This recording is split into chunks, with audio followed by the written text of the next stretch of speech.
Even the interviewer seemed surprised at the answer. Rory Stewart, the UK Minister of International Development, gave about how Britain should deal with citizens who chose to leave the country to join ISIS. "I'm afraid we have to be serious about the fact these people are a serious danger to us, and unfortunately the only way of dealing with them will be, in almost every case, to kill them," Stewart told BBC Radio's John Pienaar last month. Stewart, a former diplomat, continued, "These are people who are executing people who have held women and children hostage, who are torturing and murdering, trying, by violence, to impose their will. Our response has to be, when somebody does that, I'm afraid, to deal with that." Those words may sound chilling, but they reflect a country that's suffered several brutal jihadi attacks in recent years, and sees jihadi returnees as a threat. Other countries have come to the same conclusion. But Canadians who join the militant group have so far had little to fear from their own government, either at home or abroad. The British government has cooperated with the US on drone strikes that killed two of Britain's most notorious ISIS members, Mohammed Emwazi, aka Jihadi John, and Junaid Hussain. The Sunday Times reports that Britain's Special Air Service, SAS, has been given a kill list of British jihadis, including notorious ISIS recruiter and convert Sally Jones, and a dozen others with British university degrees in technical fields such as electronics. Brett McGurk, former U.S.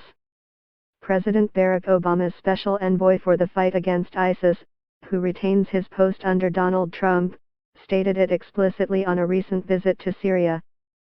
"Our mission is to make sure that any foreign fighter who is here, who joined ISIS from a foreign country and came into Syria, that they will die here in Syria.